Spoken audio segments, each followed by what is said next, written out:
মদিনাতুল মুনাওয়ারা যাওয়ার পরে দীর্ঘদিন নবীজির সোহবতে কাটাইলেন। আজান দিলেন মসজিদে নববীতে। যদি কোনোদিন মসজিদে নববীতে যান, হযরত আবু বকর রাদিয়াল্লাহু আনহুর যে মিম্বার আছে, এই মিম্বার বরাবর পিছনের দিকে একটা ছোট্ট এইরকম আপনার একটা ছাদ দেখবেন। মসজিদে নববীর ভিতরে আরেকটা ছাদ, এরকম একটা ছাদ দেখবেন, এই স্টেজের মতো বরাবর হবে, টাইল দিয়ে সুন্দর করে পাথর করে বানানো। এই ছাদটা ছিল নবীজির দরবারে একজন সাহাবী, মহিলা সাহাবীর একটা বাড়ি ছিল। এই বাড়ির ছাদের উপরে দাঁড়ায়া মুয়াজ্জিন রাসূল হযরত বেলাল আজান দিতেন। একবার জোরে বলা যাবে কি মারহাবা? তখন এটা মসজিদে নববীর বাহিরে ছিল।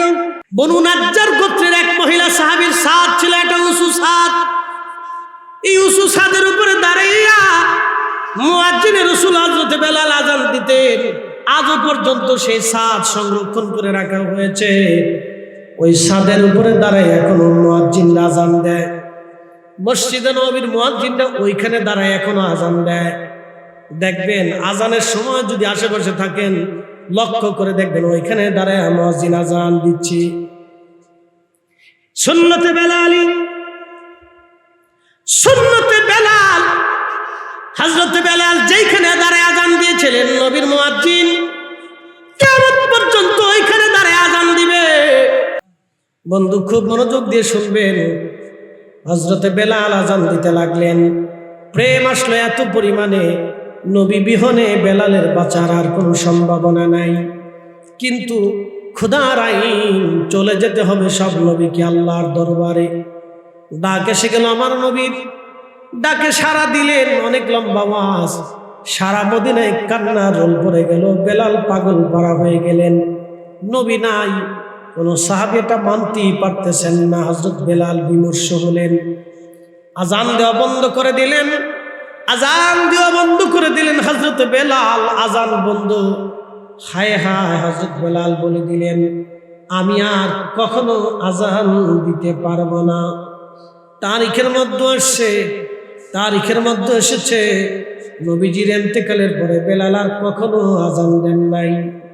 আজান দিতে পারতেন না, তিনি সহ্য করতে পারতেন না। আবু বকর, ওমর, উসমান, আলী রিদওয়ানুল্লাহি তাআলা মাজমাইন সাহাবীদেরকে বলে দিলেন, সাহাবীরা রে, আমাকে জোর করবে না, আমি আর কখনো আজান দিতে পারবো না। কখনো আর আজান দেন নাই তিনি। চলে গেলেন হযরত বেলাল। গাট্টি বুকসা বেঁধে আবু বকরের সামনে দাঁড়াইলেন। আবু বকর, বিদায় দিয়ে দেন, আমি চলে যাব। ইমাম জাইলাই নাসবুর রায়ের মধ্যে তিনি বিশুদ্ধ সনদে লেখেন, হযরত আবু বকর বললেন, বেলাল রে, তোমাকে না বললাম নবীর মসজিদে আজান দিতে? বলল, না হে আবু বকর, আমার দ্বারা সম্ভব হবে না, আর আমি কখনো আর আজান দিতে পারবো না, আমার বিদায় দাও। হযরত আবু বকর কাছ থেকে বিদায় নিয়ে গেলেন বেলাল। চলে গেলেন সিরিয়া, দামেস্কে চলে গেলেন হযরত বেলাল। দামেস্কে, সিরিয়াতে ঘুমিয়ে আছেন। বহুদিন পরে আমার নবীজি স্বপ্নে বেলালের ঘরে তশরিফ আনছে। নবীজি স্বপ্নে যাওয়ার পরে বেলাল স্বপ্নে নবীজিকে সালাম দিলেন। আল্লাহর নবী ডাক দিলেন, বেলাল রে, তুমি আমার সাথে কেন জুলুম করতেছো রে বেলাল? বেলাল রে, কতদিন হলো তুমি আমার জিয়ারতে আসো না? বেলাল রে, কতদিন হলো তুমি আমার জিয়ারতে আসো না? যদি কোনদিন মদিনায় যাওয়ার সুযোগ হয়, রওজা শরীফের সামনে দাঁড়ায় যদি সালাম দেন, তাহলে বুঝবেন আল্লাহ রাসূল আপনাকে দেখতেছে। আপনি যদি রাসূলের পাশে দাঁড়িয়ে সালাম দেন, তাহলে জানবেন নবী আপনাকে দেখে। আল্লাহ রাসূল আপনার সালাম শুনে, আল্লাহ নবী আপনার সালামের জবাব দেয়। আপনি যা যা বলেন আল্লাহ নবী তাই শুনে। হযরত বেলাল স্বপ্ন দেখে নবী বললেন, বেলাল, এমন জুলুম কেন শুরু করছো? আসো আমার জিয়ারতে, তুমি চলে আসো। হযরত বেলালের ঘুম ভেঙে গেল। সকালবেলা তিনি রওনা হয়ে গেলেন। সুদূর সিরিয়া থেকে হযরত বেলাল রওনা দিয়ে মদিনাতুল মুনাওয়ারা আসলেন। যখন মদিনায় ঢুকলেন তখন ছিল তাহাজ্জুদের সময়। রওজা শরীফ তখন কাঠের জালি দিয়ে ঘিরে রাখা ছিল, বিল্ডিং টিল্ডিং ছিল না তখন। আল্লাহ নবীর হুজরা মোবারক খেজুরের পাতার ছাউনি, মাটির দেওয়াল। হযরত বেলাল রওজার পাশে বসে গেলেন। রওজা শরীফের ধুলাবালিগুলি মাথার মধ্যে তিনি মাখাইতেছিলেন। রওজা শরীফের জালি মুবারকের সঙ্গে মাথা থেকে বেলাল গুন গুন করে কান্না করে, নবীজি গোলামকে আসতে বলেছিলেন, গোলাম আপনার কদম মুবারকে হাজির হয়ে গেছি। হুজুর আমি আসছি, আপনি আমাকে আসতে বলেছিলেন, আমি হাজির হয়ে গেছি। হযরত বেলাল বসে বসে কান্না করতেছিলেন। নতুন মুয়াজ্জিন এসে দেখতেছে মুয়াজ্জিনের রাসূল হযরত বেলাল বসে বসে কান্না করে। নতুন মুয়াজ্জিন ডাক ডাকে, সাহাবীরা শুনছি নবীর মুয়াজ্জিন বেলাল আমাদের মাঝে ফিরে আসছে। সারা মদিনা থেকে সাহাবীরা দৌড়ে দৌড়াইয়া মসজিদে নববীতে রওজা শরীফের পাশে দাঁড়ায়, দেখে বেলাল কাঁদতেছে।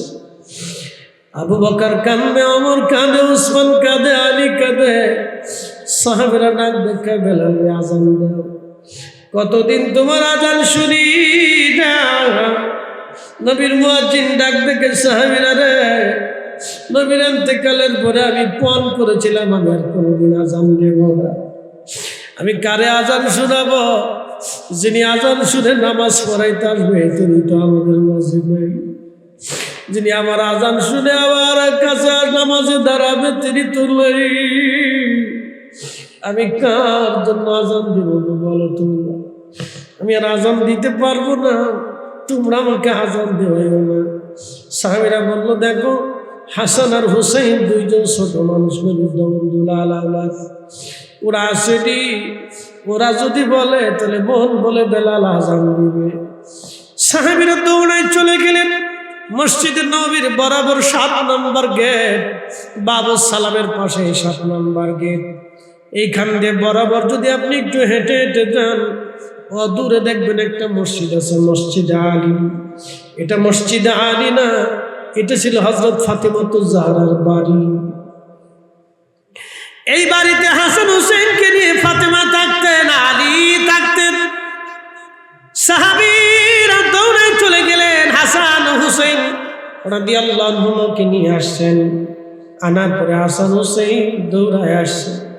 হযরত বেলাল রওজা শরীফে এত সময় বসে বসে কাঁদতেছিলেন, এখন উঠে আসলেন। ইমাম হাসান দেখতে নানার মতো দেখা যাইতো। আমার নবীজির চেহারা পেয়েছিলেন ইমাম হাসান হুসাইন। দুইজনকে দেখা হযরত বেলাল দৌড়াই ইমাম হাসানকে জড়াই ধরে বুকের মধ্যে মাথা ঠেকায় গুনগুন করে কান্না করতেছিল। দুই ভাইকে জড়িয়ে ধরে বেলাল কান্না করে। ইমাম তাকিউদ্দিন সুবকি ইয়াশিফা ও সাকামের মধ্যে তিনি লিখতেছেন, ঠিক তখনই ইমাম হাসান ডাক দেখো, নানার মুয়াজ্জিন কতদিন তোমার কণ্ঠে আজান শুনি না, যে কণ্ঠ দিয়ে নানার আজান শুনে তাজ আমরাও সেই আজান শুনে আমাদের কলিজা ঠান্ডা বানাইয়া যাও। হযরত বেলাল দৌড়ে গেছে সেই ছাদের উপরে, যে ছাদের উপরে দাঁড়াইয়া বেলাল আজান দিতেন, ওইখানে দাঁড়ায় গেল। আল্লাহু আকবার, আল্লাহু আকবার, আল্লাহু আকবার, আল্লাহু আকবার। আজানের টান যখন দিছে রে, আজানের টান দেওয়ার সাথে সাথে মদিনার ঘর বাড়ি থেকে মহিলারা, বাচ্চারা, শিশুরা, বৃদ্ধরা বের হয়ে দৌড় মারছে। বেলাল আসছে, নবীর মুয়াজ্জিন আসছে। বেলালের আজানের কণ্ঠ শোনা যায় রে। আহা, সেই দিন হযরত বেলাল রাদিয়াল্লাহু আনহু আজানের আওয়াজ পাই মদিনার সব সাহাবী ঘর থেকে বের হয়ে দৌড়ায় দৌড়ায় মসজিদ নববীতে আসে। সব সাহাবী কান্না করতেছিল। ইমাম সুবকি কিতাবের মধ্যে লেখে, এমন কোন ব্যক্তি নাই মদিনাতে না কান্না করেছিল। আহা, মদিনাতে কান্নার রোল পড়ে গেল। সাহাবীরা যেখানে সেখানে বসে বসে কান্না করতেছিল। শুধু একটা রব ছুটে গেল, সবার মুখে মুখে আওয়াজ এসে গেল, নবী বুঝি ফিরে আসছে রে, নবী বুঝি আমাদের মাঝে ফিরে আসছে। আজকে এতদিন পরে নবীর মুয়াজ্জিনের আযান শুরু হয়েছে। যে আযান শুনিয়ে নবী নামাজে আসতো, সেই মুয়াজ্জিন আজকে আযান দেয়, নবী বুঝি ফিরে আসছে রে, নবী বুঝি ফিরে আসছে। সারা মদিনায় কান্নার রোল। আশহাদু আন্না মুহাম্মাদুর রাসূলুল্লাহ বলে যখন টান দিছে, ইমাম সুবকি কিতাব শিফাউস সাকামের মধ্যে তিনি লেখে রে, মদিনার মাটি থরথর থরথর থরথর করে কেঁপে উঠছে। মুয়াজ্জিনে রাসূল, আশিকে রাসূল বেলাল অজ্ঞান হয়ে জমিনের মধ্যে পড়ে গেছে, বেহুশ। মদিনার মাটি থরথর থরথর করে কেঁপে উঠছে। পৃথিবীর কারো আযানে কোনোদিন মাটি কাঁপে নাই, জমিন কাঁপে নাই। একজন মুয়াজ্জিন যার আযানে দুনিয়ার মাটি পর্যন্ত থরথর করে কেঁপেছিল, তিনি বেলাল। আশিকে রাসূলের ইশকের আযানে সেই দিন মদিনার মাটি পর্যন্ত থরথর করে কেঁপেছিল। হযরত বেলালের হুঁশ ফিরে আসছে। রওজা শরীফের পাশে দাঁড়ায় বেলাল কাঁদে বলে, আমি মদিনায় থাকবো না, বিরহ বেদনা আমার সহ্য হয় না, আমি চলে যাব। হুজুর, আপনি আসতে বলেছিলেন, গোলাম আপনার কদম মোবারকে হাজির হয়েছি। নবীজি,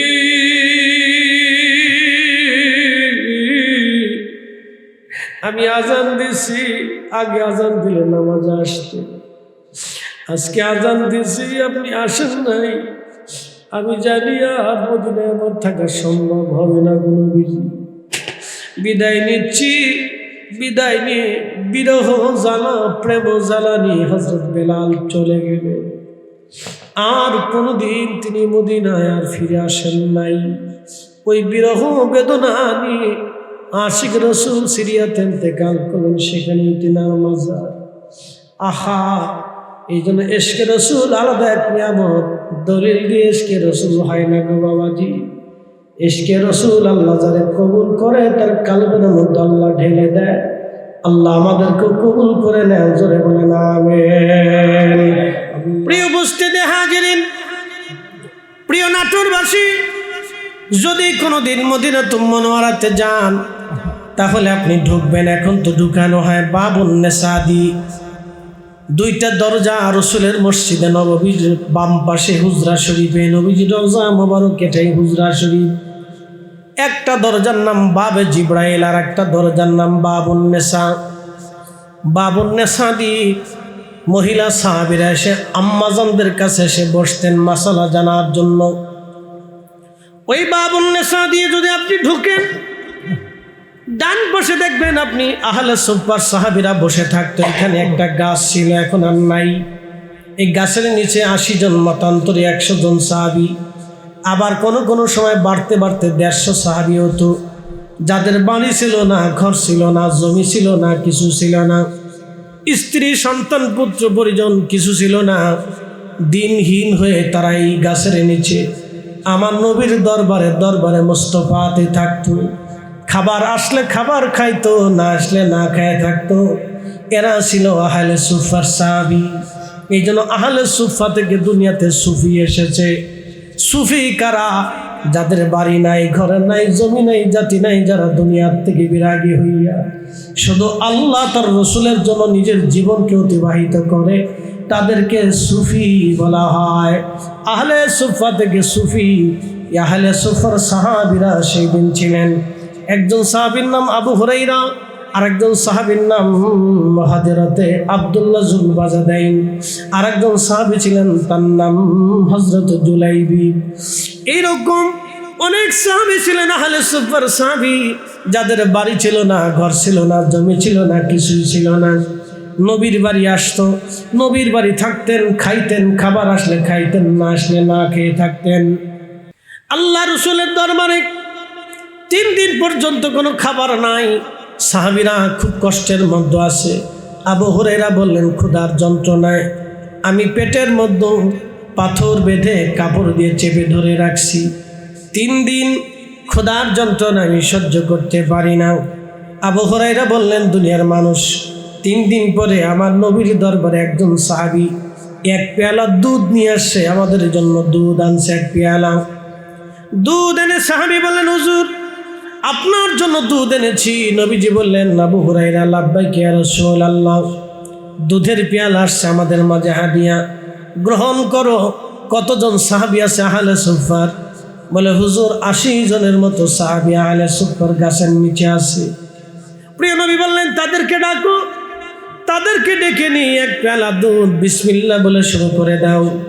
আবু হুরায়রা চিন্তায় পড়ে গেলেন, হায় হায়, মাত্র 1 পেয়ালা দুধ, আমরা 80 জন সাহাবী, 3 দিন ধরে আমরা সবাই ক্ষুধার্ত, 1 পেয়ালা দুধ দিয়ে কি করে মেহমানদারি হবে আজ? নবীজি, আমরা তো অনেক সংখ্যায়, কিন্তু মাত্র 1 পেয়ালা দুধ, কি করে আমরা আপনার দুধের পেয়ালা বন্টন করব? আল্লাহর নবী বললেন, আবু হুরায়রা, হুকুম দিলাম বিসমিল্লাহ বলে শুরু করে দাও। আবু হুরায়রা বলেন, আমি বিসমিল্লাহ বলে শুরু করলাম। 1 এক করে 80 জন সাহাবী বিসমিল্লাহ বলে দুধের পেয়ালায় মুখ লাগায় দুধ খেতে লাগলেন। সবার পেট ভরে গেল 80 জনের। আল্লাহর নবী বললেন, আমি আবু হুরায়রা বললেন, নবীজিকে দিলাম। প্রিয় নবী নিজে দুধের পেয়ালা মুখে লাগাইলেন, বিসমিল্লাহ বলে পান করা শুরু করলেন। শেষ করে দিয়ে বলেন, আবু হুরায়রা, দুধের পেয়ালায় দুধ যা আছে সব তোমার। আবু হুরায়রা বললেন, 80 জন সাহাবী পান করার পরে আমি আবু হুরায়রা বিসমিল্লাহ বলে শুরু করলাম। দুধের পেয়ালায় মুখ লাগাইয়া খেতে খেতে আমার পেট ভরে গেল, খাওয়া শেষ হয়ে গেল আমার। দুধের পেয়ালায় চোখ লাগাই দেখি যে পরিমাণে দুধ ছিল সে পরিমাণে আছে, একটু কমেও নাই, বাড়েও না।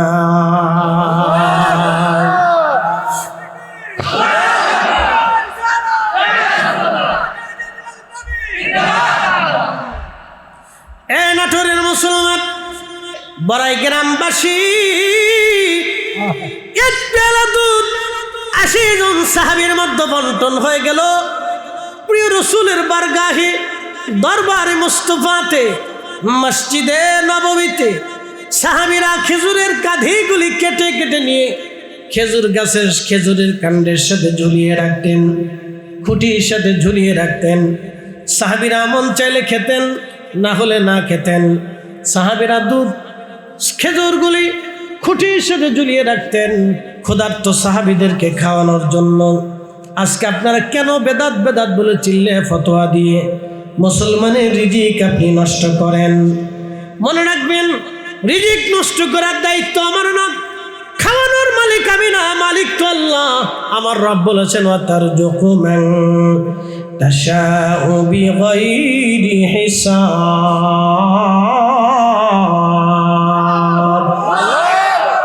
আমি যাকে খুশি তাকে অগণিত রিজিকের মালিক বানিয়ে দেই।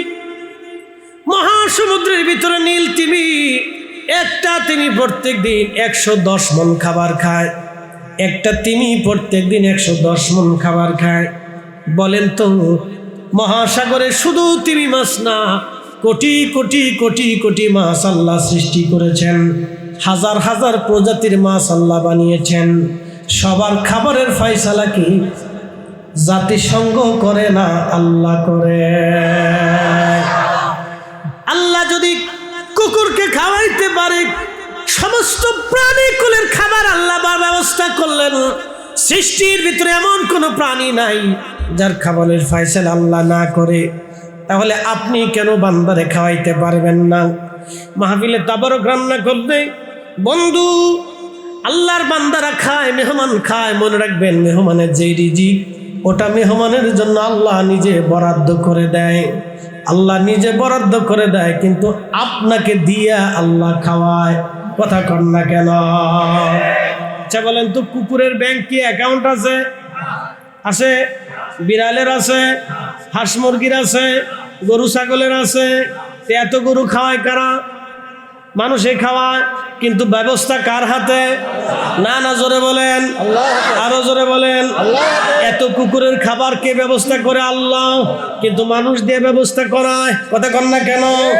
কোটি কোটি বিড়াল সারা পৃথিবীতে আছে, এই বিড়ালের খাবার আল্লাহ ফয়সালা করে, কিন্তু আল্লাহ মানুষ দিয়ে খাওয়ায়। মারহাবা বলবেন না? আপনার বাড়ির বিড়ালকে যদি খাবার দেন, তাহলে আপনি ইহসান করলেন একটা সৃষ্টির সাথে। আর যদি খাবারও না দিয়ে তাকে মেরে ফেলে দেন, মনে রাখবেন সহিহ বুখারীর ভাষায়, আপনাকে জান্নাতে নেওয়ার মতো কোনো বেটার জন্ম হয় নাই। ঠিক আছে না? কোনো বেটার জন্ম হয় না আপনাকে জান্নাতে নেবে, কারণ অন্যায়ভাবে রশি বেঁধে একটা বিড়ালকে আপনি মেরে ফেলে দিয়েছেন। ও বিড়াল আপনি সৃষ্টি করেন নাই, আল্লাহ নিজে সৃষ্টি করেছে। কিয়ামতের ময়দানে ওই বিড়াল আল্লাহর দরবারে মামলা করে বলবে, রব তুমি সৃষ্টি করেছিলা, আমি তোমার মাখলুক ছিলাম, আল্লাহ তোমার বান্দা আমাকে হত্যা করেছে অন্যায়ভাবে, রব ফয়সালা আমাকে দিতেই হবে আজকে। কি উপায় হবে সেই দিন? অন্যায়ভাবে একটা কুকুর মারতে পারবেন না, অন্যায়ভাবে একটা কুকুর আপনি মারতে পারবেন না, একটা বিড়াল মারতে পারবেন না। কি আশ্চর্য! আল্লাহর কোরআনে, রাসূলের সুন্নতে অন্যায়ভাবে একটা কুকুর বিড়াল মারার জন্য আল্লাহ নিষেধ করে দিলেন, অথচ আমরা মানব জাতি নিজেরা মারামারি করে মানুষ খুন করি।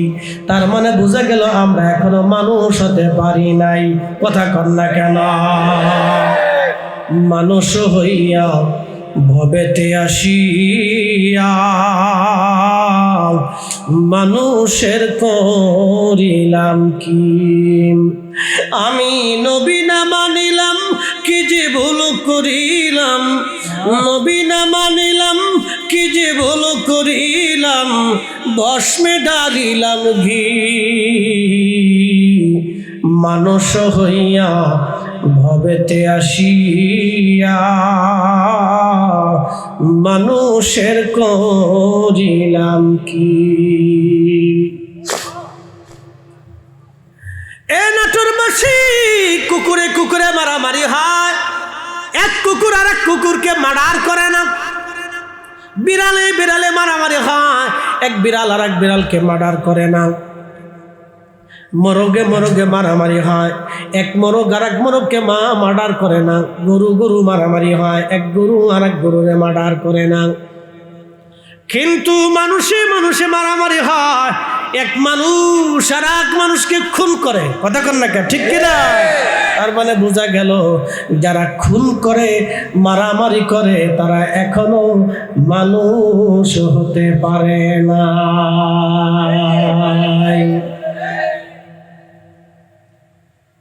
মান কাতালা নাফসান বিগাইরি নাফসিন, এই কোরআনে আমার রব বললেন, মান কাতালা নাফসান বিগাইরি নাফসিন আও ফাসাদিন ফিল আরদি ফাকান্নামা কাতালান নাস জামিয়া।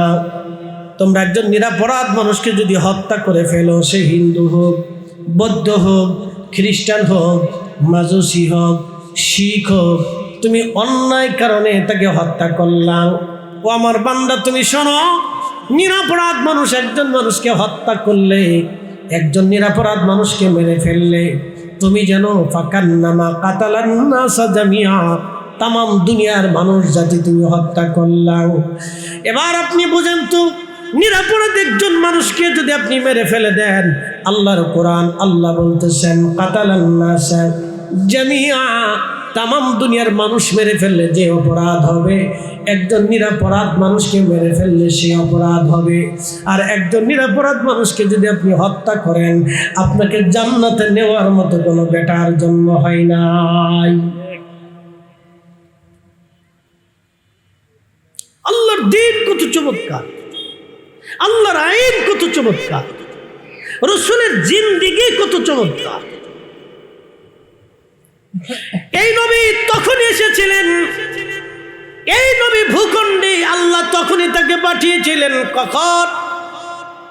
যদি কোনোদিন হেরেমে যান, ইব্রাহিম খলিল রাস্তা দিয়ে আপনি হেঁটে আসবেন, বাম পাশে একটা পাহাড় পাবেন, জাবালে ওমর। এখন আর সেই পাহাড়টা নাই, কেটে হোটেল বানানো হয়েছে। জাবালে ওমরের পাশ দিয়ে যদি আপনি হেঁটে আসেন, ডান পাশে হারাম শরীফ, ডান পাশে হারাম, বাম দিক দিয়ে একটা রাস্তা চলে গেছে, মাঝখানে একটা পরিত্যক্ত জায়গা পাবেন। এই পরিত্যক্ত জায়গাটা হচ্ছে সেই নিকৃষ্ট জায়গা যেখানে নিরাপরাধ ছোট ছোট কন্যাদেরকে জীবন্ত আরবেরা কবর দিত।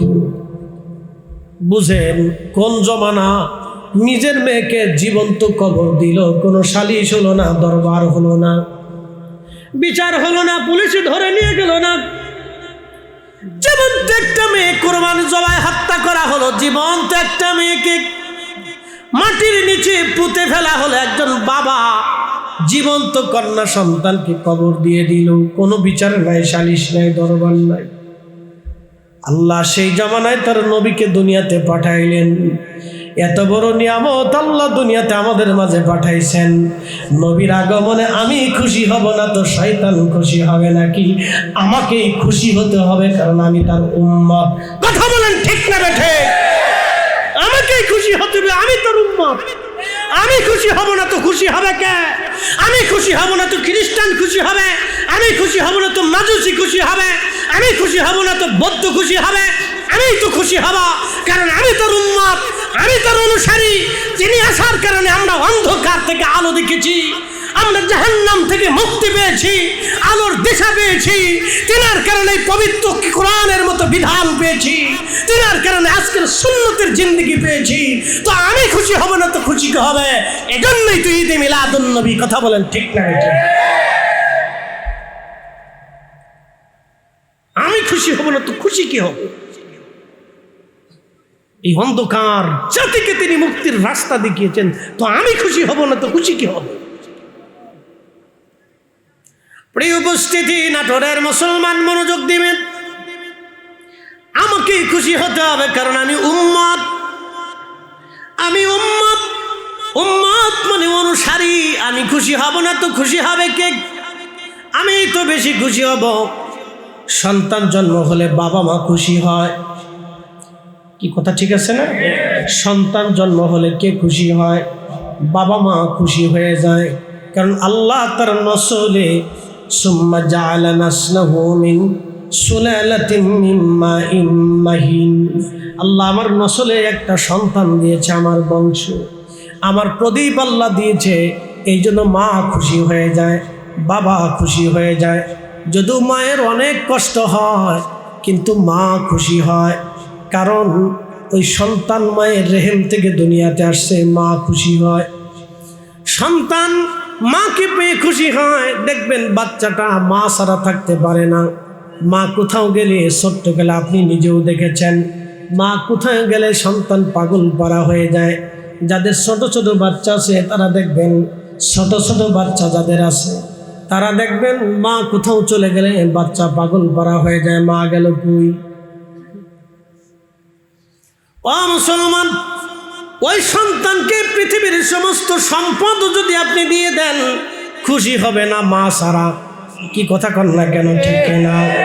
একটা মুরগির বাচ্চা মা থেকে জুদা করে দেন, দেখবেন মা ছাড়া ও চাও চাও চাও চাও করতে থাকবে, কান্নাকাটি করতে থাকবে। একটা গরুর বাচ্চাকে মা থেকে জুদা করে দেন, ওই গরুর বাচ্চাটা কান্নাকাটি করবে। ওর সামনে যত ভালো খাবারই দেন না কেন, যত আদর করেন, চুমা খান, কাজ হবে না। মা ছাড়াও থাকতে পারে না, কারণ ও সন্তান। ও বন্ধু, খুব মনোযোগ দিবেন। আমরা রসুলের উম্মত, আমরা নবীর অনুসারী। অতএব রসুল ছাড়া আমরা দুনিয়াতেও টিকতে পারবো না, কবরেও জায়গা হবে না, হাসেরও ক্ষমা হবে না, নবী ছাড়া মাফের কোনো রাস্তা হবে না। কথা বলেন ঠিক কিনা? सबसे आला हमारा नबी, सबसे आला हमारा नबी, सबसे भाला आला हमारा नबी। अपने मौला का प्यारा हमारा नबी, अपने मौला का प्यारा हमारा नबी, दोनों आलम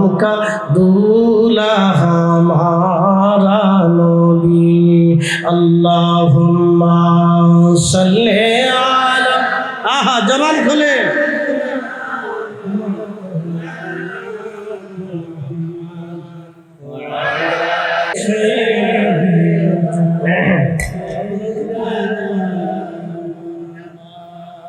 বুঝতে কি কোনো অসুবিধা চলবে?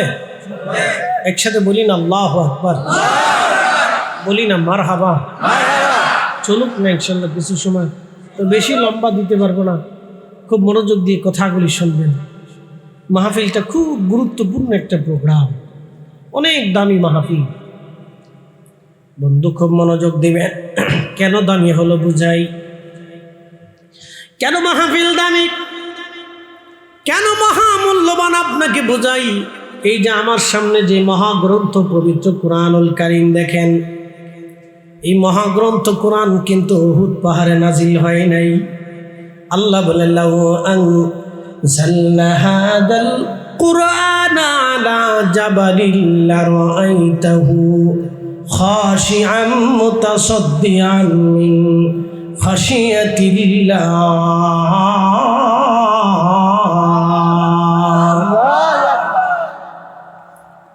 এই কোরআন যদি আমি পাহাড়ে নাজিল করতাম হাবিব, আপনি দেখতেন এই পাহাড়খানা আমি ক্ষুধার ভয়ে গলে গলে মিসমার হয়ে যাইত। পৃথিবীর সবচেয়ে বড় পাহাড়ের নাম হচ্ছে মাউন্ট এভারেস্ট, উচ্চতা 29,000 ফিট। 29,000 ফিট উচ্চতা পাহাড়। এই পাহাড়ে যদি কোরআন নাজিল হতো, ক্ষুধার ভয়ে কোরআন পাহাড় গলে গলে মিসমার হয়ে যাইত। এই কোরআন নাজিল হলো আমার রসুলের কাল মুবারকে, নবীজির কাল মুবারকে কোরআন আসলো। জিবরাইল আমিন কখন আসলেন সাহাবীরা দেখলেন না, কখন কোরআন কালবের মধ্যে জমা হলো কেমনে আসলো সাহাবীরা দেখলেন না। শুধু দেখলেন নবীজি ওজন হয়ে গেল, আল্লাহ নবীর ঘাম এসে গেল। প্রিয় নবীজির শরীর মোবারক থেকে অঝোর ধারায় ঘাম বের হতে লাগতেছে, সাহাবীরা দেখলো। এরপরে নবীজি উঠে বলেন ইন্না আ'তাইনাকাল কাউসার, আলিফ লাম মিম, আলিফ লাম রা, ইয়াসিন, তাহা, নুন, যালিকাল কিতাব লা রাইবা ফীহি হুদাল লিল মুত্তাকিন। এইভাবে কোরআন নবীজি সাহাবীদেরকে শোনাইলেন। সাহাবীরা কিন্তু আল্লাহ দেখে নাই, জিবরাইল দেখে নাই, মিকাইল দেখে নাই, ইসরাফিল দেখে নাই। সাহাবীরা জান্নাতও দেখে নাই, জাহান্নামও দেখে নাই। সাহাবীরা দেখলো কাকে? সাহাবীরা দেখলো নবীকে।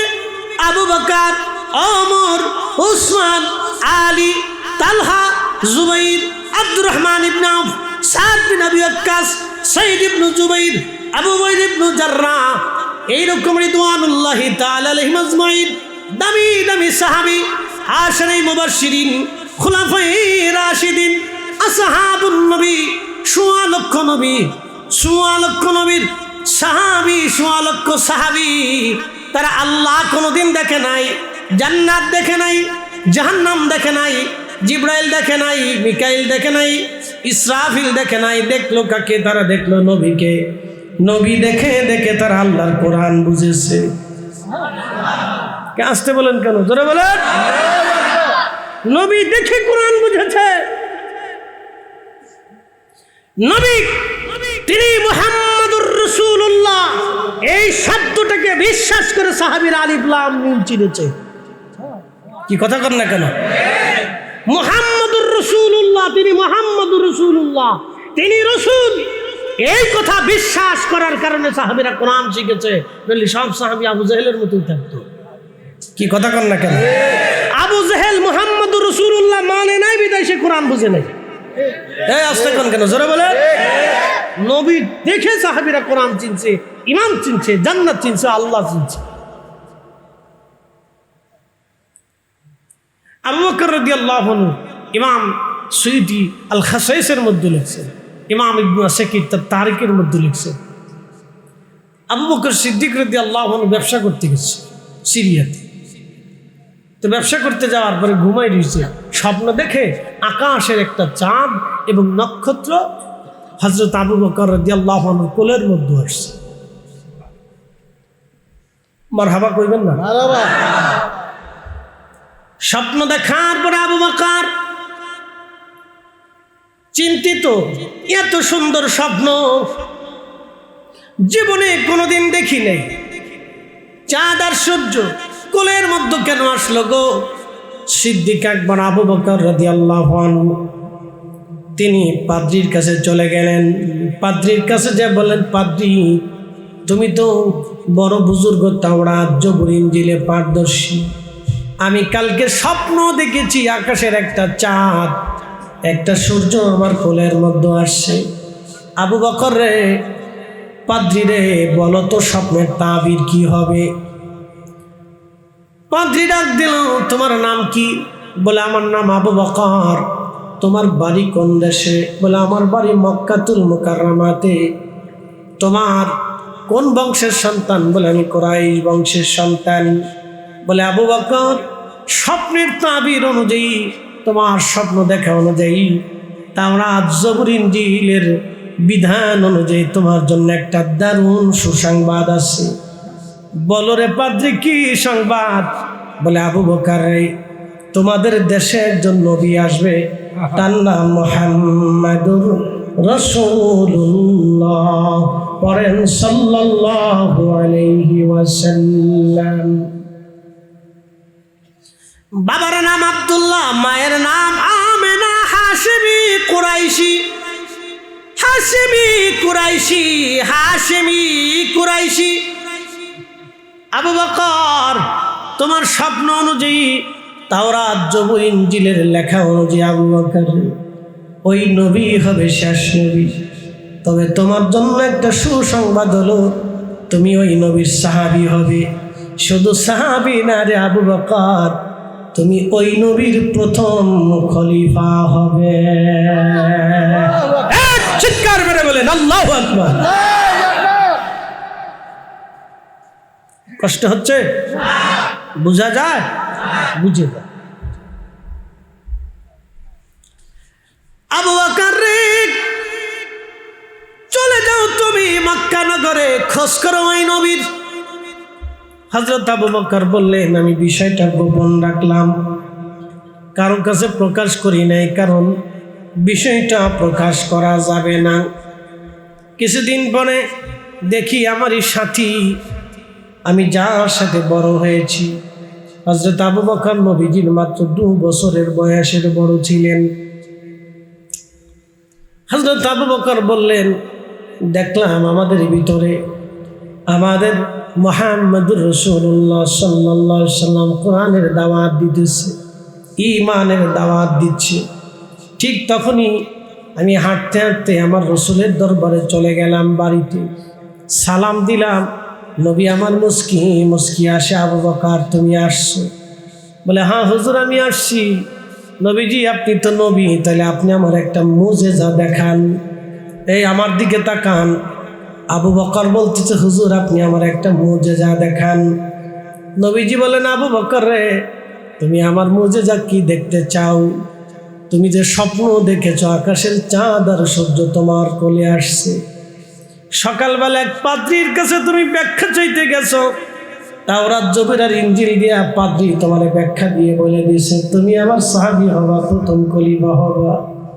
আবু বকর, এরপরেও কি স্বপ্নের ব্যাখ্যার দরকার, মুজেজা জানার দরকার আছে? আবু বকর বলেন, হুজুর আর মুজেজা দেখা লাগবে না, আপনি আমারে পড়ায় দেন মধুর কালেমা লা ইলাহা ইল্লাল্লাহু মুহাম্মাদুর রাসূলুল্লাহ সাল্লাল্লাহু আলাইহি ওয়াসাল্লাম। একবার জোরে বলা যাবে কি মারহাবা? আবু বকর নবী চিনেছে, আল্লাহ চিনেছে নবী দিয়া। কি কথা কর না কেন? আল্লাহ চিনছে কাকে দিয়ে? রসুল দিয়ে। সব সাহাবী আল্লাহ চিনেছে রসুল দিয়ে, তারা আগে আল্লাহ বুঝে নাই, রসুলকে দেখে আল্লাহ বুঝছে। নবীর সোহবতের থাইকে তারা আল্লাহ চিনছে, এই বিধান বুঝছে সোহবতে বসে।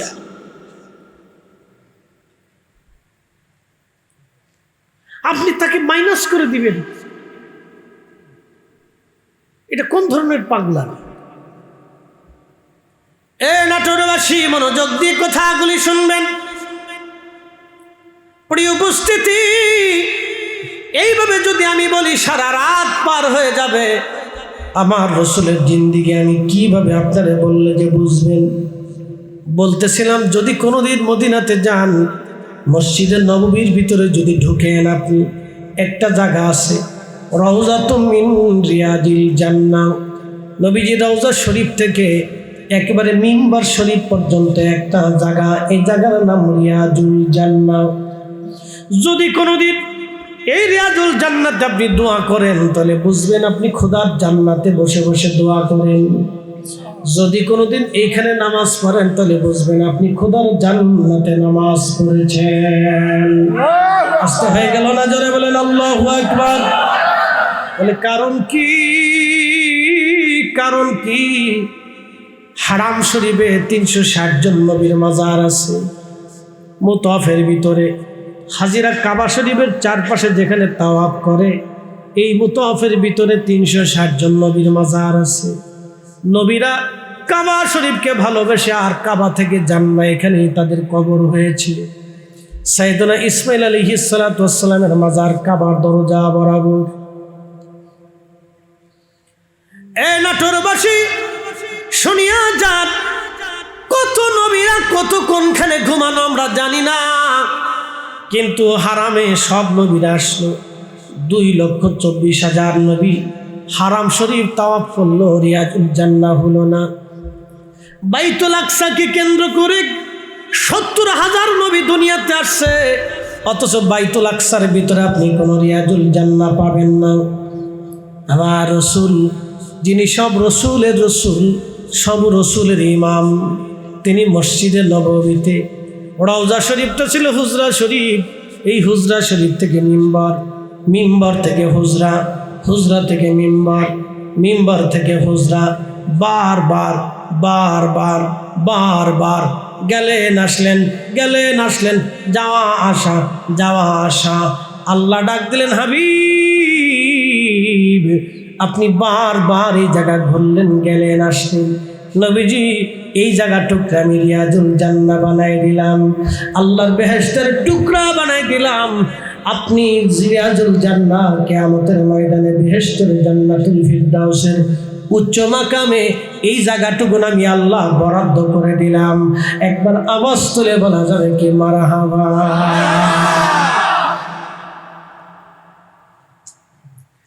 নাটোরবাসী কি করে বুঝাবো রিয়াদুল জান্নাহ?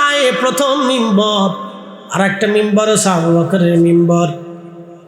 প্রথম নবীজির যে মিম্বর শরীফ, যেই মেহরাব, যেই মেহরাবে নবীজি নামাজ পড়তেন, ওই মিম্বর শরীফের নিচে যদি কোনোদিন যান তো ভালো করে লক্ষ্য করবেন আর খুব মহাব্বতের নজর দিয়ে তাকাবেন। হে মিম্বর, তোমার উপরে আমার নবীজি দাঁড়াইতেন। হে মিম্বর, তোমার নিচে একটা কাষ্ঠখণ্ড আল্লাহ নবী দাফন করে রাখছে, এই কাঠের নাম উস্তুনে হান্নানা। এই কাঠের নাম উস্তুনে হান্নানা। এই কাঠের উপরে হেলান দিয়ে নবীজি খুতবা দিতেন।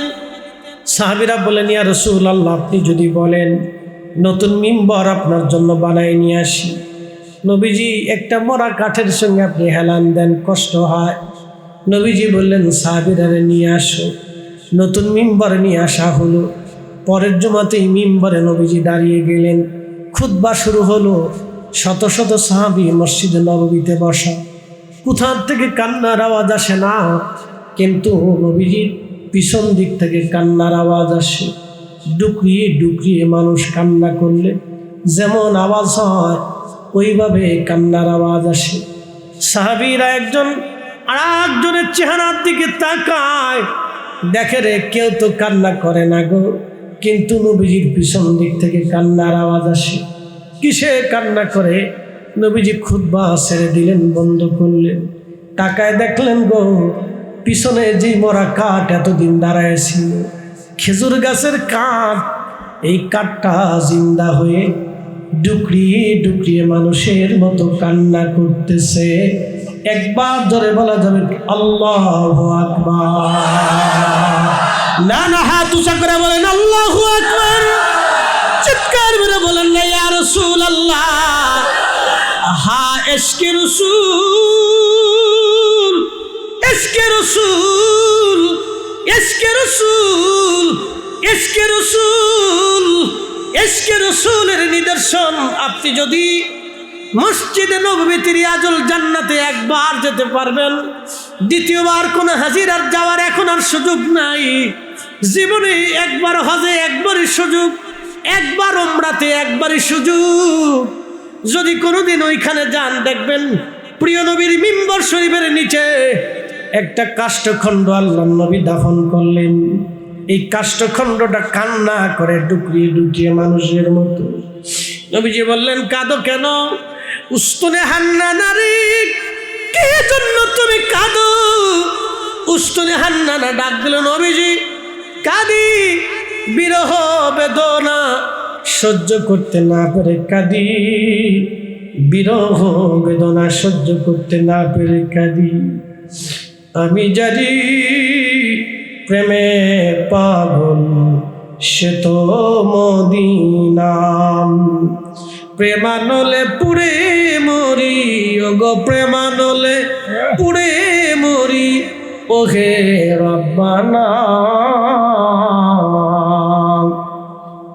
আমি জানি প্রেমে পাগল সে তো মদিনা, আমি জানি প্রেমে পাগল সে তো মদিনা। উস্তুনে হান্নানা কাঁদে। নবীজি বললেন কাঁদো কেন? বলে হুজুর বিরহ বেদনা সহ্য করতে না পারে কাঁদি। নবীজি বললেন এরে উস্তুনে হান্নানা, তোমার আবার কিসের বিরহ বেদনা বলো? উস্তুনে হান্নানা বলো, তোমার আবার কিসের বিরহ বেদনা? বলে হুজুর আমি জানি আপনি নতুন মিম্বর এনেছেন, নতুন মিম্বরে আপনি দাঁড়াবেন। আমি উস্তুনে হান্নানার সাথে হেলান দিয়ে খুতবা দিয়েছেন, এতদিন আমার সাথে হেলান দিয়েছেন, বুঝেছি ইয়া রাসূলুল্লাহ আর কোনোদিন আপনি আমার সাথে হেলান দিবেন না। নবী গো বিরহ বেদনায় আমি কান্না করি, আমি আর কোনোদিন রাসূলের সোহবত পাবো না, এটি আমার দুর্ভাগ্য। উস্তুনে হান্নানাকে নবী বললেন এরে উস্তুনে হান্নানা, কান্না কি বন্ধ হবে না? বলে হা হুজুর হবে। কি করলে কান্না বন্ধ হবে বলো? উস্তুনে হান্নানা বলে ইয়া রাসূলুল্লাহ ওয়াদা করেন, দয়া করে আপনি বলে দিয়ে দেন কিয়ামতের ময়দানে আপনি আমাকে সারা জান্নাতে যাবেন না। না না জোরে বলেন আল্লাহু আকবার। ইয়া রাসূলুল্লাহ, ইয়া হাবিবাল্লাহ, ইয়া রাসূলুল্লাহ, ইয়া হাবিবাল্লাহ। আমার মতো নিদান কালে থাকি নবীজি আমার শিওরে, করিব চুম্বন কদম ধরিয়া, ইয়া রাসূলুল্লাহ, ইয়া হাবিবাল্লাহ, ইয়া রাসূলুল্লাহ, ইয়া হাবিবাল্লাহ।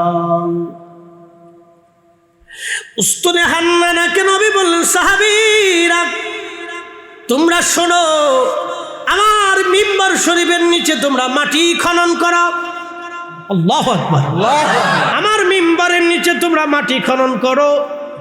আমি নবীজি হাসরের ময়দানে উঠব, আমার মিম্বরের নিচ থেকে আমার উস্তুনে হান্নানাকে আমি হাতে করে নিয়ে, আমি নবী হাতে করে ওকে নিয়ে জান্নাতে চলে যাব। আর জোরে বলেন না আল্লাহু আকবার।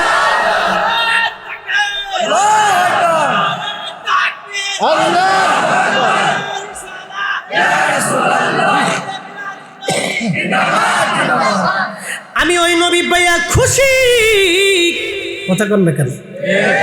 ওই নবী পাইয়া আমি খুশি, আমি খুশি হব না তো খুশি হবে কে? আমি খুশি হব না তো খুশি হবে কে? আমরা খুশি হব না তো হবে কে? ওই নবীর প্রেমের মাহফিল হবে না তো হবে কি? উস্তুনে হান্নানা দেখেন প্রেমের কি দলিল। আহা, রসুলের এশকে রসুলে একটা মরা কাঠের জীবন এসে গেল। এশকে রসুলে মরা কাঠের জীবন এসে গেল। শুধু জীবন না, মরা কাঠের জবান এসে গেল, ঠিক কিনা? শুধু জীবন না, জবানও এসে গেল। শুধু জবান না, আকলও এসে গেল। আকল তাও শিয়াল, কুকুর, বিড়াল, ছাগলের আকল না, একজন এশকে আশিকে রসুলের আকল। আহা, একটা মরা কাঠের আকল এসে গেল। ওই আকল দিয়ে বলে হুজুর বিরহ বেদনায় কাঁদি। বলে কান্না কি বন্ধ হবে না? বলে হবে। অনুমতি দেন, আপনি আমার সারা জান্নাতে যাবেন না?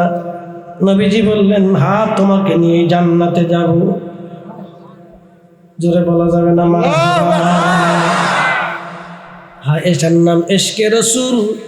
এশকে রসুল। আল্লাহ বললেন, হুজুর আপনি উম্মতকে জানায় দেন, ইন কুনতুম তুহিব্বুনাল্লাহ, কেউ যদি আমাকে ভালোবাসতেই চায়, আমি রব, আমি খালিক, আমি মালিক, আমি রব, কুল কায়নাতের রব, আসমানের রব, জমিনের রব, হায়াতের রব, মৌতের রব, আমি মালিকরে কেউ যদি ভালোবাসতেই চায়, নবীজি ইন কুনতুম তুহিব্বুনাল্লাহ, আমাকে কেউ যদি ভালোবাসতেই চায়, ফাত্তাবিউনি, সে যেন আপনি নবীর ইত্তেবা করে, আপনাকে অনুসরণ করে। আপনি যেই পথে, তার হবে সেই পথ। আপনার যেই মত, তার হবে সেই মত। আরো জোরে বলেন, জোরে জোরে জোরে জোরে। আপনি নবীর যেই পথ, আপনার উম্মতেরও হবে সেই পথ। আপনি নবীর যেই মত, আপনার উম্মতেরও হবে সেই মত। আপনাকে যদি ভালোই বাসি, ইত্তেবা দুই ধরনের হয়। একটা হলো ইত্তেবায়ে সিফাতি, আর একটা ইত্তেবায়ে মুহাব্বতি। বলে সিফাতি কি? নবীজি টুপি মাথায় দিয়েছেন, আপনিও মাথায় দিবেন। নবীজি দাড়ি মোবারক রেখেছেন, আপনিও রাখবেন। নবীজি ঢিলে ঢোলো জুব্বা গায়ে দিয়েছেন, আপনিও দিবেন। ডান হাতে খাবার খেয়েছেন, আপনিও খাবেন। দস্তরখানা বিছাইছেন, আপনিও বিছাবেন। নবীজির যত সুন্নাহ আছে এইগুলি আপনি মানবেন। এটা হলো মুহাব্বতে সিফাতি, আর একটা হলো মুহাব্বতে জাতি। বলে মুহাব্বতের জাতি কি? কলিজার ভিতর থেকে ভালোবাসা। বলে হুজুর এটা আবার কি? আপনাকে বুঝাইতেছি। একটা মা সন্তানকে ভালোবাসে, কলিজার ভিতর থেকে ভালোবাসে, কলিজার ভিতর থেকে ভালোবাসে। দেখবেন আপনি মাঝে মধ্যে দেখবেন আমাদের দেশে মুরগি আছে, মুরগি বাচ্চাগুলি নিয়ে মাঠের মধ্যে, জঙ্গলের মধ্যে খেতে যায়। মুরগির বাচ্চাগুলি ধরার জন্য চিল বা কাক আসে। তখন ওই মুরগিটা একটা ডাক দিয়ে তার সমস্ত বাচ্চাগুলিকে তার পাখনার নিচে এনে সেভ করে। কারণ ওই মুরগিটা কলিজার ভিতর থেকে বাচ্চাদেরকে ভালোবাসে। আপনি একটা গরুর বাচ্চা হয়েছে, আপনার বাড়ির গাভী, এই গাভীর বাচ্চাটাকে আপনি কোলে করে সারা আপনার এই বনগ্রাম দিয়ে যদি আপনি হাঁটেন, অথবা আপনার এই এলাকা দিয়ে যদি, দাড়িকুশি এলাকা দিয়ে যদি আপনি হাঁটেন, দাড়িকুশি পার হয়ে যদি আপনি ওই যে আপনার কি বলে জুনাইল পর্যন্ত চলে যান বা বড়গ্রাম পর্যন্ত চলে যান, আপনি যাবেন, আপনার গাভীর রশি ছেড়ে দিবেন, গাভীটা আপনার পিছে পিছে যাবে। গাভী কিন্তু আপনার মায়ায় যাবে না। আপনি গাভীর বাচ্চা নিয়ে যদি নদীর মধ্যে নামেন, গাভীটাও নদীর মধ্যে ঝাঁপ দিবে। গাভী আপনার পাগল না। জিজ্ঞেস করবেন গাভীরে, আমার পিছে পিছে তুমি কেন আসো?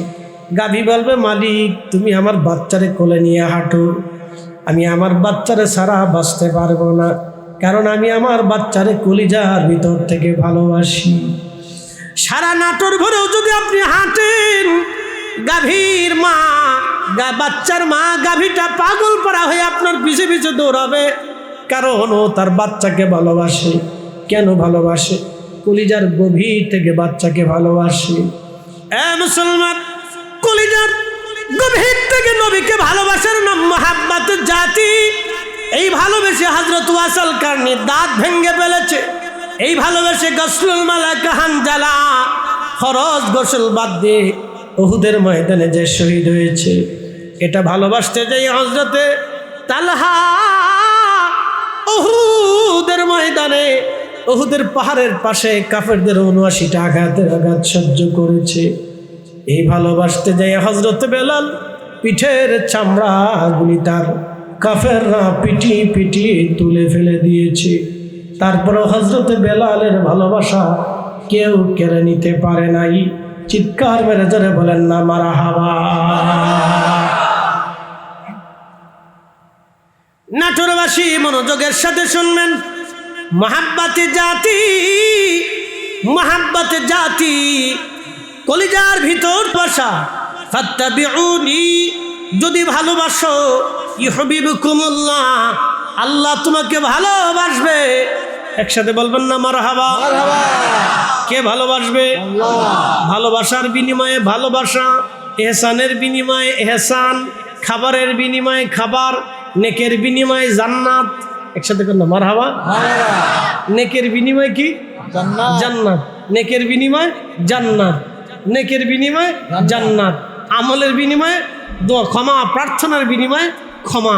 আপনি ক্ষমা চাবেন, ক্ষমা পাবেন, চাবেন না পাবেন না।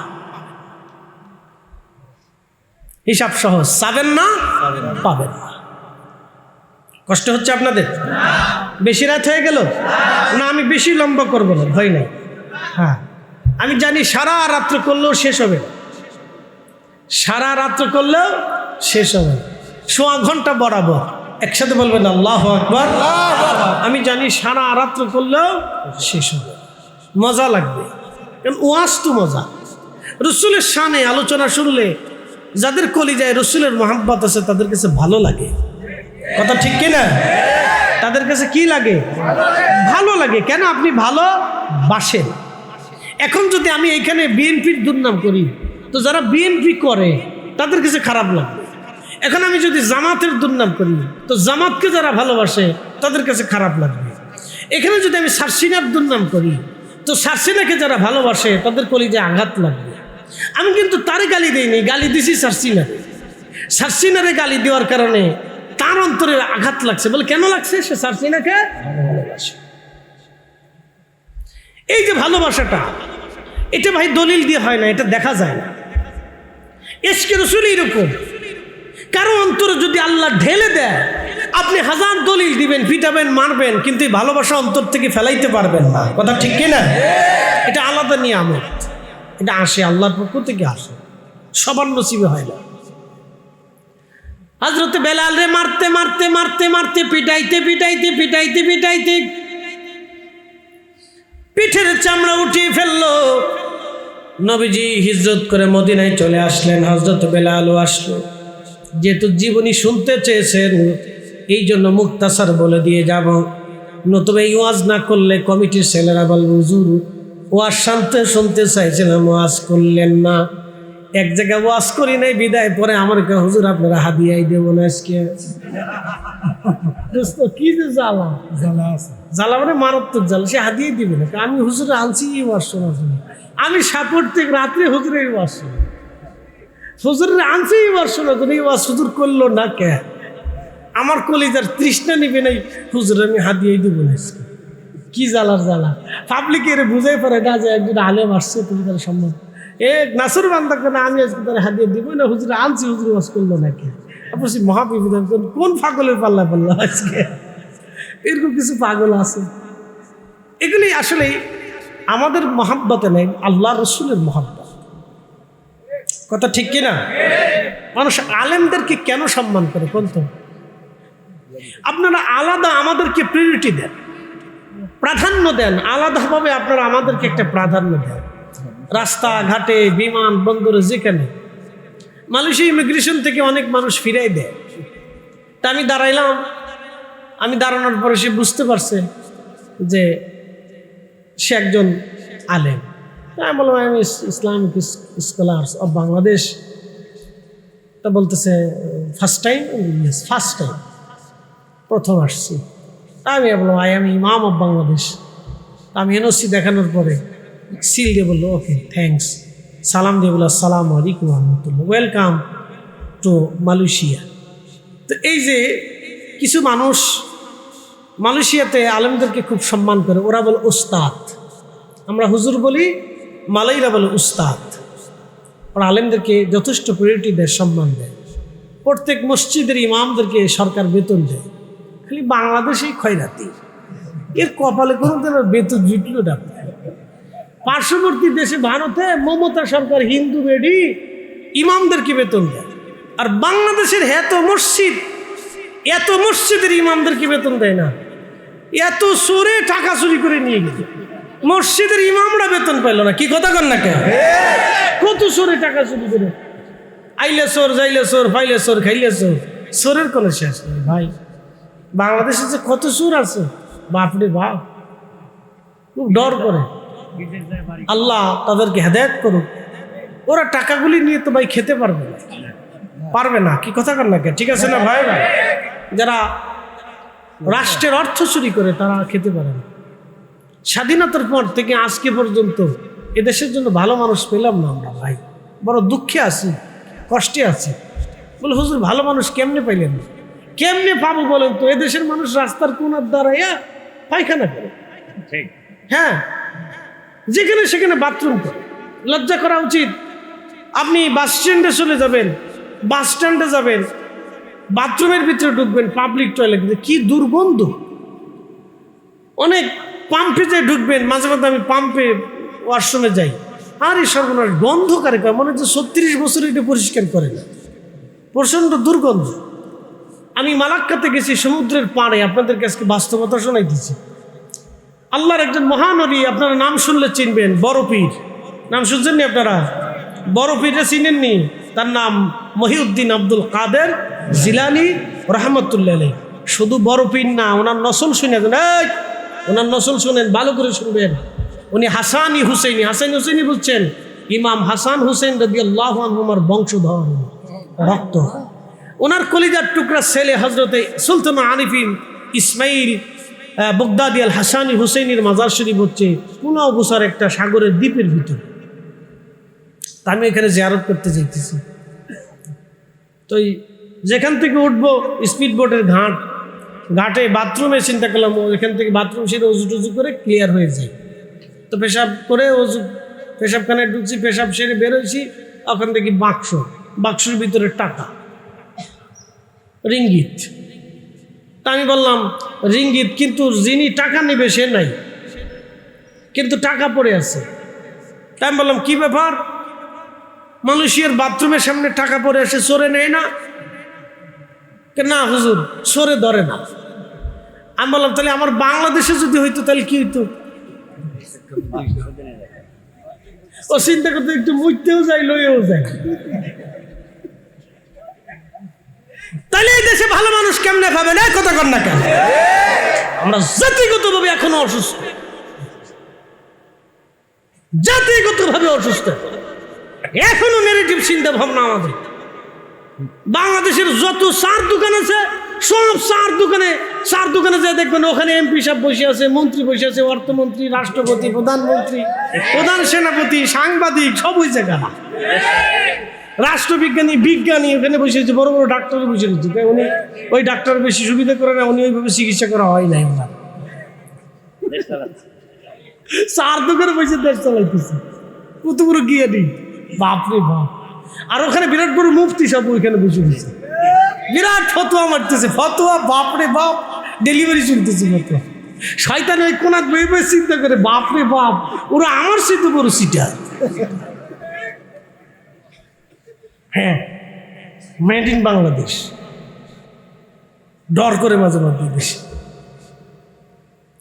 এই জন্য আমরা কবে চেঞ্জ হবে আমাদের আমরা জানি না। এটা একবারে গোড়ার থেকে শিক্ষা ব্যবস্থা চেঞ্জ করতে হবে। ক্লাস 1 থেকে শিক্ষা ব্যবস্থা চেঞ্জ করতে হবে, বাস্তবমুখী শিক্ষা ব্যবস্থায় আনতে হবে, প্র্যাকটিক্যাল শিক্ষা ব্যবস্থার ভিতরে আনতে হবে, আইনে তারপরে শিখিতে। আর এখন আর কি শিক্ষা ব্যবস্থা হবে? গুড়াটি যে এমনি পাড়াপাড়ি চারাচারি চলতেছে, কবে ঠিক হবে জানি না। তা আমরা দোয়া করি যাতে তাড়াতাড়ি ঠিক হয়, বলে না আমিন। আমরা একটু শান্তি পাই যাতে, আল্লাহ কবুল করুক, জোরে বলে না আমিন। তো খুব মনোযোগ দেন, যে কথা বলছিলাম, রাহমাতুল লিল আলামিন হযরত বেলাল রাদিয়াল্লাহু আনহু মার খাইতে খাইতে পিঠের চামড়া শেষ নাই, তো মদিনাতে গেলেন হিজরত করে। মদিনাতুল মুনাওয়ারা যাওয়ার পরে দীর্ঘদিন নবীজির সোহবতে কাটাইলেন, আজান দিলেন মসজিদে নববীতে। যদি কোনোদিন মসজিদে নববীতে যান, হযরত আবু বকর রাদিয়াল্লাহু আনহুর যে মিম্বার আছে, এই মিম্বার বরাবর পিছনের দিকে একটা ছোট্ট এইরকম আপনার একটা ছাদ দেখবেন। মসজিদে নববীর ভিতরে আর একটা ছাদ, এরকম একটা ছাদ দেখবেন, এই স্টেজের মতো বরাবর হবে, টাইল দিয়ে সুন্দর করে পাথর করে বানানো। এই ছাদটা ছিল নবীজির দরবারে একজন সাহাবী, মহিলা সাহাবীর একটা বাড়ি ছিল। এই বাড়ির ছাদের উপরে দাঁড়াইয়া মুয়াজ্জিনে রাসূল হযরত বেলাল আজান দিতেন। একবার জোরে বলা যাবে কি মারহাবা? তখন এটা মসজিদে নববীর বাহিরে ছিল। বনু নাজ্জার গোত্রের এক মহিলা সাহাবীর ছাদ ছিল, একটা উঁচু ছাদ। এই উঁচু ছাদের উপরে দাঁড়াইয়া মুয়াজ্জিনে রাসূল হযরত বেলাল আজান দিতেন। আজও পর্যন্ত সেই ছাদ সংরক্ষণ করে রাখা হয়েছে। ওই ছাদের উপরে দাঁড়াই এখনো মুয়াজ্জিনরা আজান দেয়। মসজিদে নববীর মুয়াজ্জিনরা ওইখানে দাঁড়ায় এখনো আজান দেয়। দেখবেন আজানের সময় যদি আশেপাশে থাকেন, লক্ষ্য করে দেখবেন ওইখানে দাঁড়ায় মুয়াজ্জিন আজান দিচ্ছি। সুন্নতে বেলালি, সুন্নতে বেলাল, হযরত বেলাল যেইখানে দাঁড়ায় আজান দিয়েছিলেন নবীর মুয়াজ্জিন কিয়ামত পর্যন্ত ওইখানে দাঁড়ায় আজান দিবে। একসাথে বলবেন না মারহাবা? আমার বাস্তব দেখা তথ্য আপনাদেরকে দিয়ে গেলাম। আজ শুধু ওয়াজ করে যাই নাই, একবারে বাস্তব মসজিদে নববী আপনাকে আজকে ঘোরায় ঘোরায় দেখাইলাম। সারা মদিনা যদি আমাকে ঘোরায় ঘোরায় আজকে ওয়াজ শোনান তো সারা রাত চলে যাবে। কোন জায়গা কি আছে আমি এখানে বসে বসে আপনাদের সামনে ওয়াজ করে করে করে করে শোনাবো, দেখাবো অমুক জায়গা ওই জায়গায় অমুকটা আছে। বন্ধু খুব মনোযোগ দিয়ে শুনবেন। হযরতে বেলাল আজান দিতে লাগলেন। প্রেম আসলো এত পরিমাণে, নবী বিহনে বেলালের বাঁচার আর কোনো সম্ভাবনা নাই। কিন্তু খোদার আইন, চলে যেতে হবে সব নবীকে আল্লাহর দরবারে। ডাক এসে গেল আমার নবীর, ডাকে সাড়া দিলেন। অনেক লম্বা ওয়াজ, সারা মদিনায় কান্নার রোল পড়ে গেল। বেলাল পাগল পাড়া হয়ে গেলেন, নবী নাই। কোনো সাহাবী এটা মানতেই পারতেছেন না। হযরত বেলাল বিমর্ষ হলেন, আজান দেওয়া বন্ধ করে দিলেন। আজান দেওয়া বন্ধ করে দিলেন হযরত বেলাল, আজান বন্ধ। হায় হায়, হযরত বেলাল বলে দিলেন আমি আর কখনো আজান দিতে পারবো না। তারিখের মধ্যে এসেছে নবীজির ইন্তেকালের পরে বেলাল আর কখনো আজান দেন নাই। আজান দিতে পারতেন না, তিনি সহ্য করতে পারতেন না। আবু বকর, ওমর, উসমান, আলী রিদওয়ানুল্লাহি তাআলা আজমাইন সাহাবীদেরকে বলে দিলেন, সাহাবীরা রে, আমাকে জোর করবে না, আমি আর কখনো আজান দিতে পারবো না। কখনো আর আজান দেন নাই, তিনি চলে গেলেন। হযরতে বেলাল গাট্টি বুকসা বেঁধে আবু বকরের সামনে দাঁড়াইলেন। আবু বকর, বিদায় দিয়ে দেন, আমি চলে যাব। ইমাম জাইলাই নাসবুর রায়ের মধ্যে তিনি বিশুদ্ধ সনদে লেখেন, হযরত আবু বকর বললেন, বেলাল রে, তোমাকে না বললাম নবীর মসজিদে আজান দিতে? বলল, না হে আবু বকর, আমার দ্বারা সম্ভব হবে না, আর আমি কখনো আর আজান দিতে পারবো না, আমার বিদায় দাও। হযরত আবু বকর কাছ থেকে বিদায় নিয়ে গেলেন। বেলাল চলে গেলেন সিরিয়া, দামেস্কে চলে গেলেন। হযরতে বেলাল দামেস্ক সিরিয়াতে ঘুমিয়ে আছেন। বহুদিন পরে আমার নবীজি স্বপ্নে বেলালের ঘরে তশরিফ আনছে। নবীজি স্বপ্নে যাওয়ার পরে বেলাল স্বপ্নে নবীজিকে সালাম দিলেন। আল্লাহর নবী ডাক দিলেন, বেলাল রে, তুমি আমার সাথে কেন জুলুম করতেছো রে বেলাল? বেলাল রে, কতদিন হলো তুমি আমার জিয়ারতে আসো না। বেলাল রে, কতদিন হলো তুমি আমার জিয়ারতে আসো না।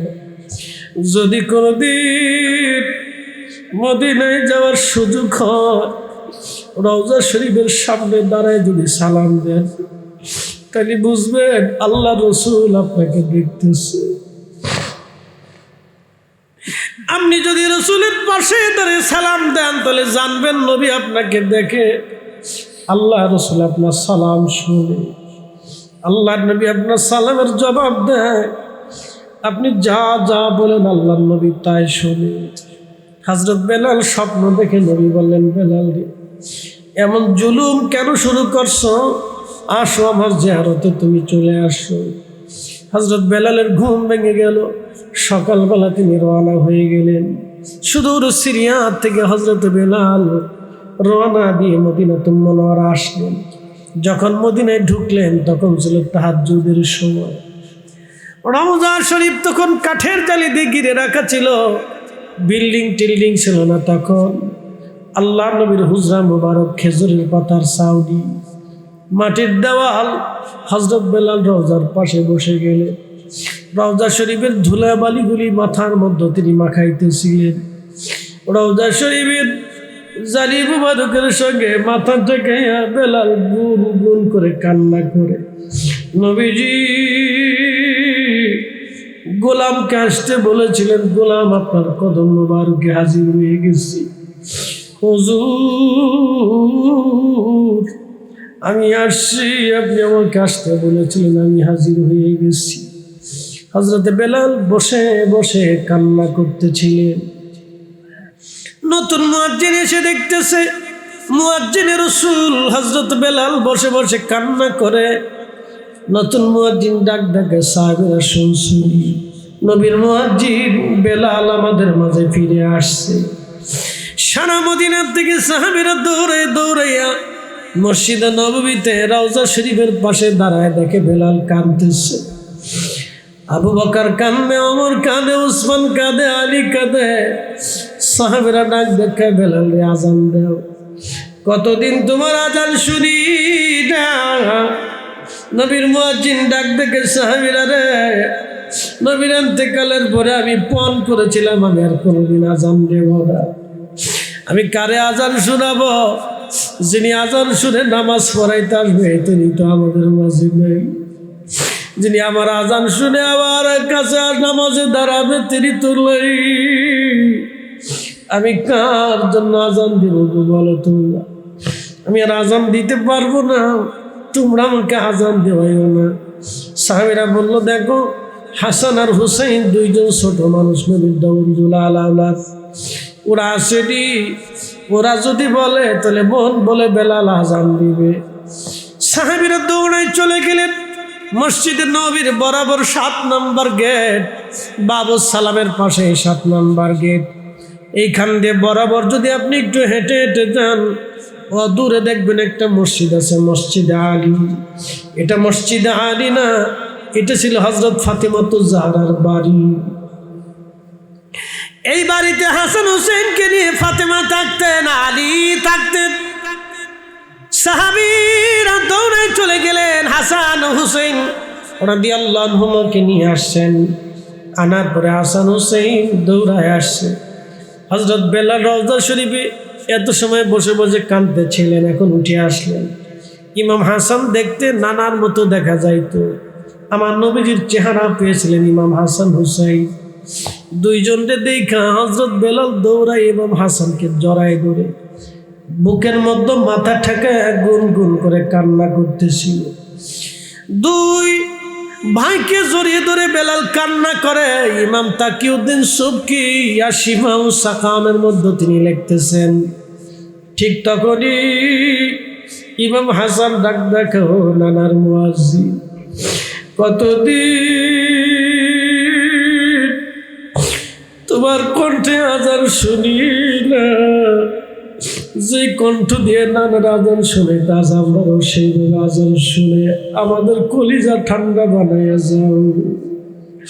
হযরত বেলাল দৌড়ে গেছে সেই ছাদের উপরে, যেই ছাদের উপরে দাঁড়াইয়া বেলাল আযান দিতেন, ওইখানে দাঁড়ায় গেলে আল্লাহু আকবার, আল্লাহু আকবার, আল্লাহু আকবার, আল্লাহু আকবার।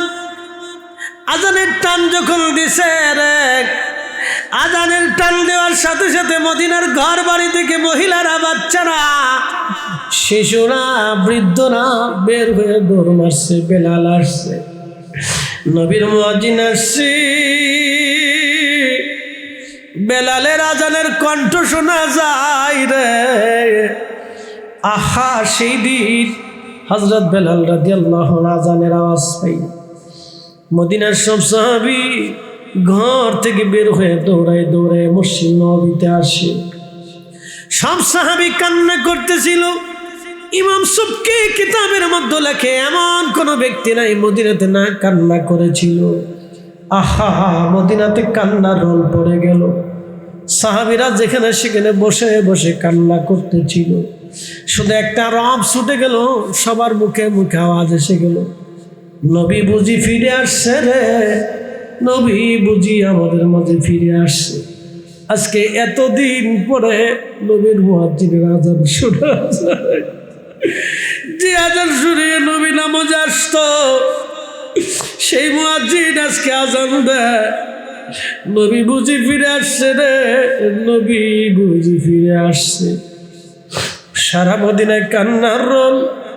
আশহাদু আন্না মুহাম্মাদুর রাসূলুল্লাহ বলে যখন টান দিছে, ইমাম সুবকি কিতাব শিফাউস সাকামের মধ্যে তিনি লেখে রে, মদিনার মাটি থরথর থরথর থরথর করে কেঁপে উঠছে।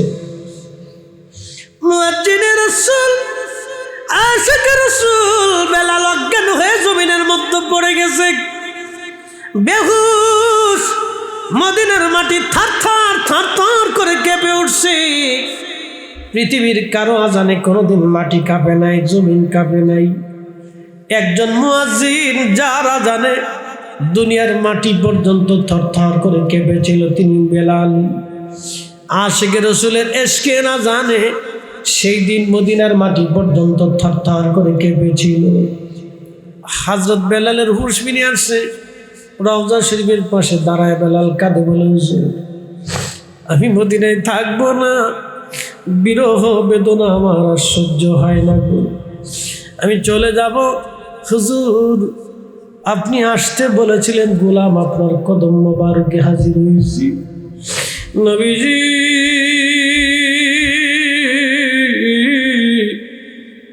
আমি আজান দিছি, আগে আজান দিলে নামাজে আসতে, আজকে আজান দিছি আপনি আসেন নাই, আমি জানি আর মদিনায় আমার থাকা সম্ভব হবে না গো নবীজি, বিদায় নিচ্ছি। বিদায় নিয়ে বিরহ জ্বালা, প্রেম জ্বালা নিয়ে হযরত বেলাল চলে গেলেন। আর কোনোদিন তিনি মদিনায় আর ফিরে আসেন নাই। ওই বিরহ বেদনা নিয়ে আশিক রাসূল সিরিয়াতে ইন্তেকাল করলেন, সেখানেই তিনার মাজার। আহা, এই জন্য ইশকে রাসূল আলাদা এক নিয়ামত। দলিল দিয়ে ইশকে রাসূল হয় না গো বাবাজি। ইশকে রাসূল আল্লাহ যারে কবুল করে তার কলবের মধ্যে আল্লাহ ঢেলে দেয়। আল্লাহ আমাদেরকেও কবুল করে নেন, জোরে বলেন আমিন। আল্লাহুম্মা সাল্লি আলা মাওলানা মুহাম্মদ ওয়া আলা আলি সাইয়্যিদিনা।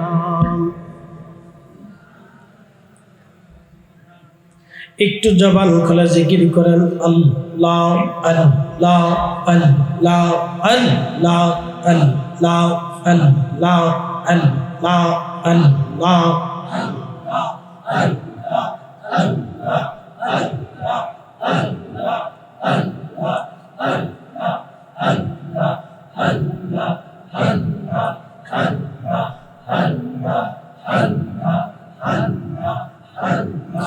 মানুষ বাহানাইছে গো আল্লাহ, মানুষ বাহানাইছে গো আল্লাহ, প্রেমের কারণে প্রেমের ডোরে বান্ধ রে মা দিনার শানে আল্লাহ আল্লাহ আল্লাহ আল্লাহ হাবিবকে পাঠাইছে গো আল্লাহ হাবিবকে পাঠাইছে গো আল্লাহ প্রেমের কারণে প্রেমের ডোরে বন্ধরে মদিনার শানে আল্লাহ আল্লাহ আল্লাহ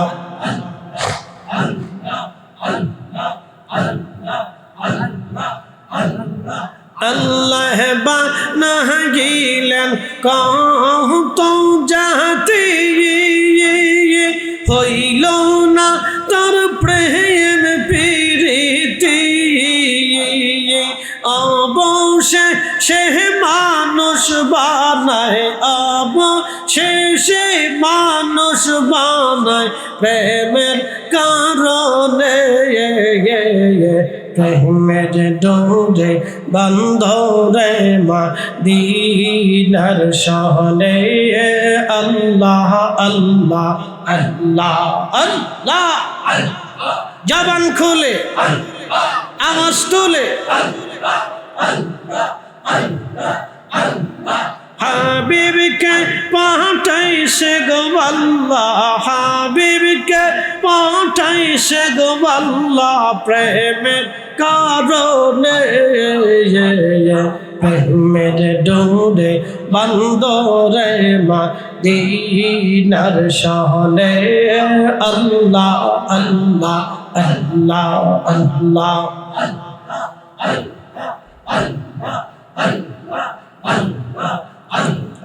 আল্লাহ বানাইলেন আসমান জমিন আর বানাইছেন রাত্র আর দিন হাবিবকে পাঠাইলেন গো আল্লাহ মানুষ বানাইছেন গো আল্লাহ প্রেমের কারণে প্রেমের ডোরে বন্ধরে মদিনার শানে আল্লাহ আল্লাহ আল্লাহ আল্লাহ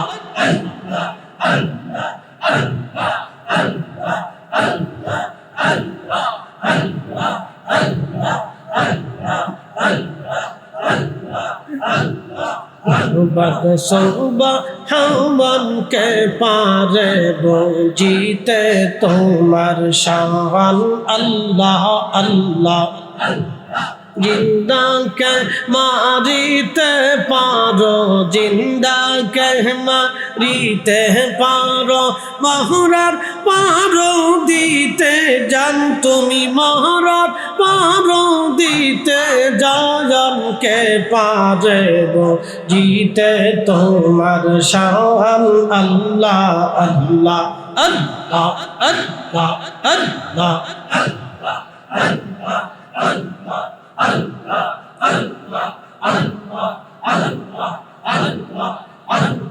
তোমার দোস্ত হাবিবুল্লাহ আগে তার বানাইয়া নূরের রূপে তৈয়ার করে রাখছো তারে লুকাইয়া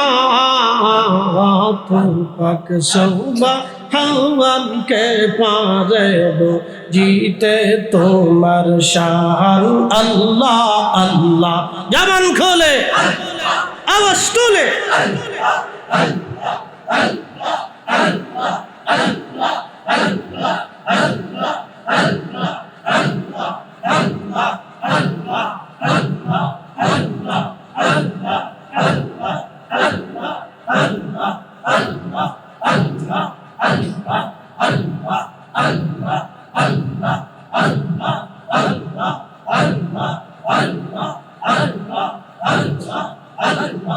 লা ইলাহা ইল্লাল্লাহু মুহাম্মাদুর রাসূলুল্লাহ সাল্লাল্লাহু আলাইহি ওয়াসাল্লাম আরশ সে ज़्यादा মর্তবা আলা রওজে রাসূলুল্লাহ কানো সিরোজে আনোয়ার বরগুনাগারু কি লাখো সালাম ইয়া নবী সালাম